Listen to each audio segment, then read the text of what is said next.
Hi, everyone. Thank you for joining Learn Lightning Customer Education.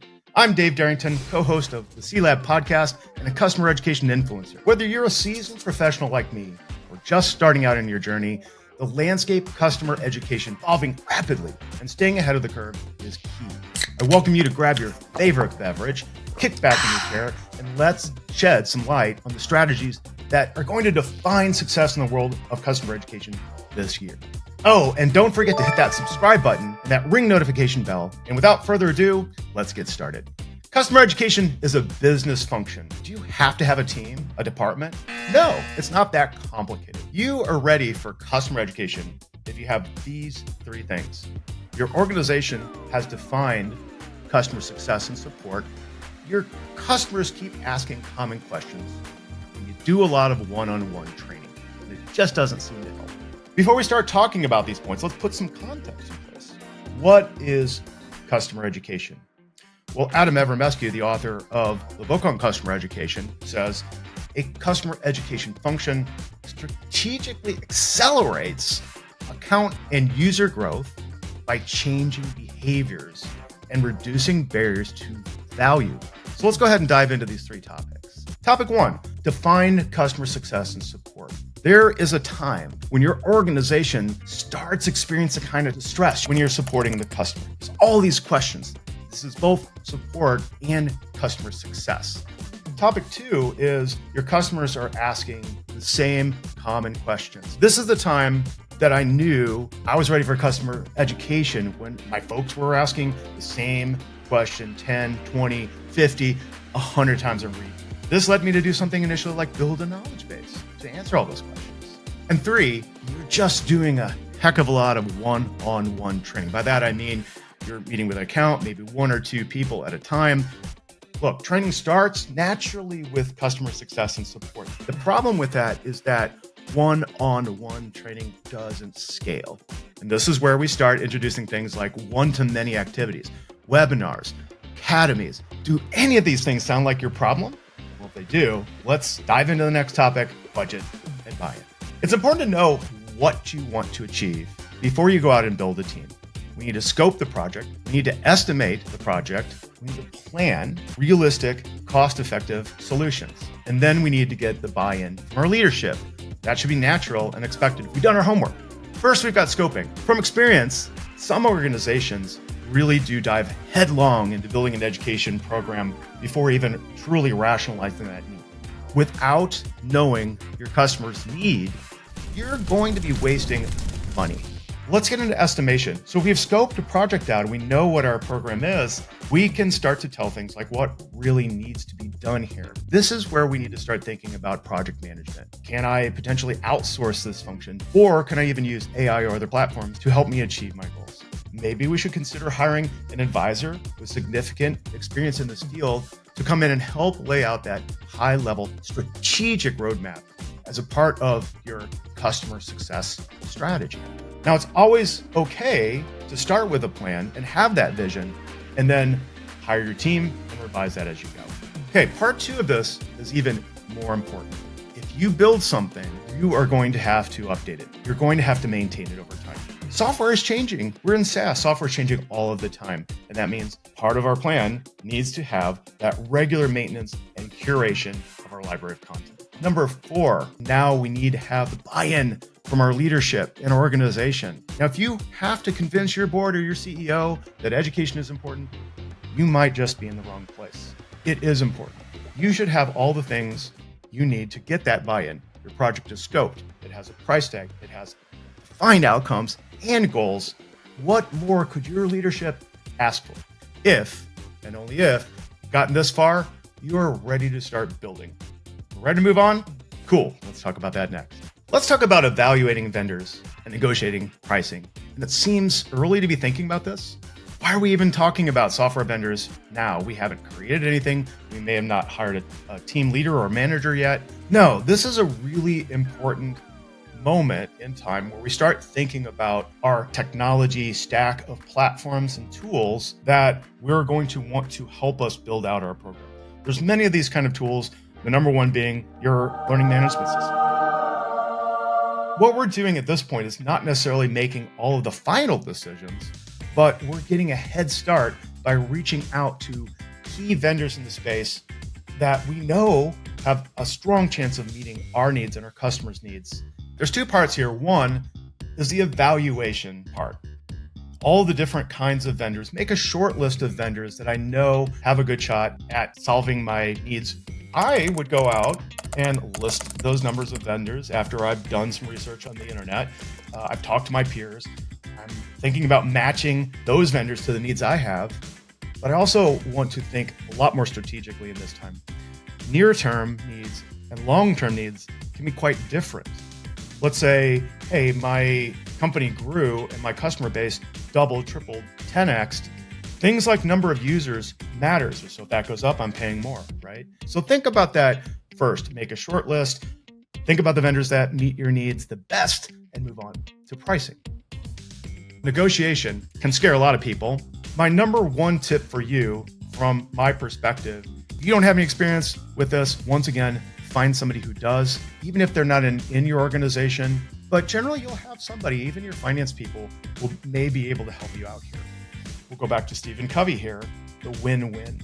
Negotiation done well should be good for both parties, right? Not just one or the other. Now, we're sitting at the table, we're working with an account executive, we're going through all the things that we know we want. You should be thinking way ahead to those surprises that you might not think about on the surface. Are there levels as I grow that are going to translate to different cost or expense? Extra fees and for things like integrations comes up too. If I want to connect, say, to Salesforce, those things necessarily take time and energy, and someone's going to pay for that. What if something is lacking on the product, but I want that platform? Can I hire professional or managed services to help me? I get extra support because I don't have a large team. Now let's talk about the other things. What is the reputation of the vendor? Have you done your research there? What does their support look like for you? Can I call and expect a response in a couple hours? What are our service level agreements involved in that? There's a lot to think about. What I urge you to do is sit down and talk with your organization's leadership. Make sure that you reconcile what choices you're going to make with your company's goal. All of this is going to help you build your program. And we're going to talk about that next. So let's talk about building content. This is a profoundly important thing for us to get right. Presuming that you're starting with maybe very little or no content, or perhaps you're just scrapping a program that existed before and is way out of date, there are some definite things that I can recommend to you to help you really build that content and build it quickly. One, getting your content created in an efficient manner with the resources that you have available to you. We need to also think about a base level of quality. Is it low, medium, really super high?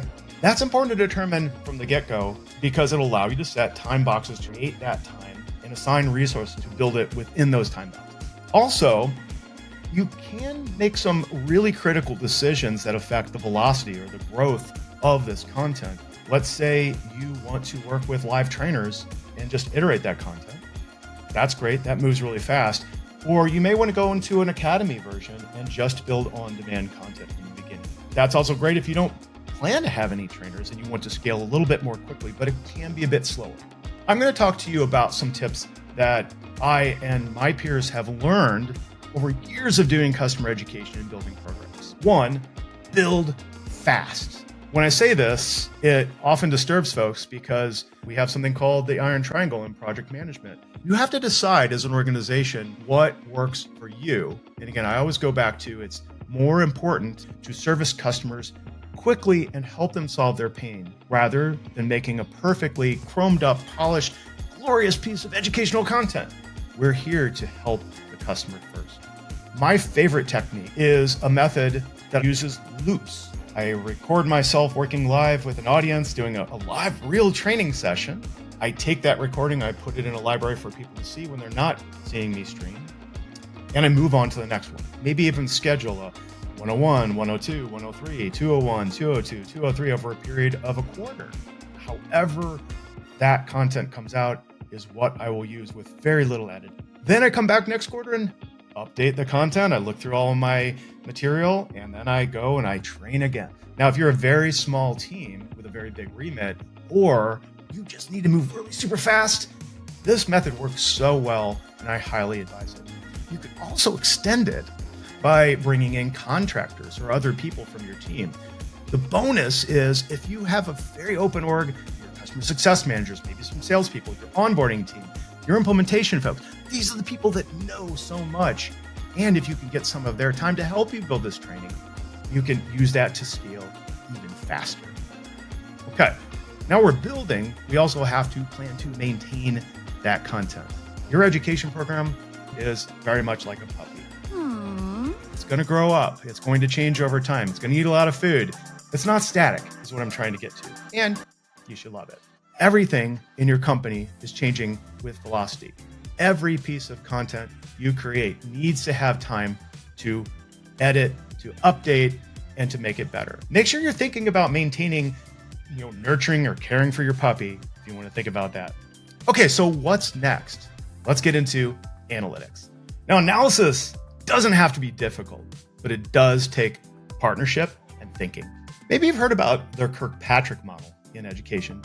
That's aspirational, but it's really not what we are after as customer education professionals. What our role is here is to have our leadership have confidence in us as much as they would a marketing or sales team's numbers, right? We are a function that is delivering an outcome for our customers. First off, there's those basic educational metrics that we all know and love and we've used forever. These are things like the completion rate. How many classes have we given? How many people have been in those classes? What are we teaching? What are the grades or quiz scores? While those are easy to measure, they're also what we call vanity metrics because they don't really correlate directly to the dollars that a business is generating. The business of customer education is about helping to move the needle for key business metrics that customer success professionals know. Things like annual recurring revenue or monthly recurring revenue, churn rate. How many of our customers are churning over time? There's very many different ways to measure that, but we want to impact positively. We want to decrease churn. What about support tickets? Again, this is another really easy and very focused stat that we can influence. If we're decreasing the number of support tickets, what are the questions that people ask all the time on repeat? This is what we're after. We don't want our support team having to go through those. We want to offer basic educational onboarding and other things that deflect those tickets and allow our support team to focus on what matters. You're watching a video, you're a customer, and within the first 30 seconds of a 5-minute video, you grok what's happening and how to get an outcome that you want, and you quit watching the video. Hey, you got a successful outcome?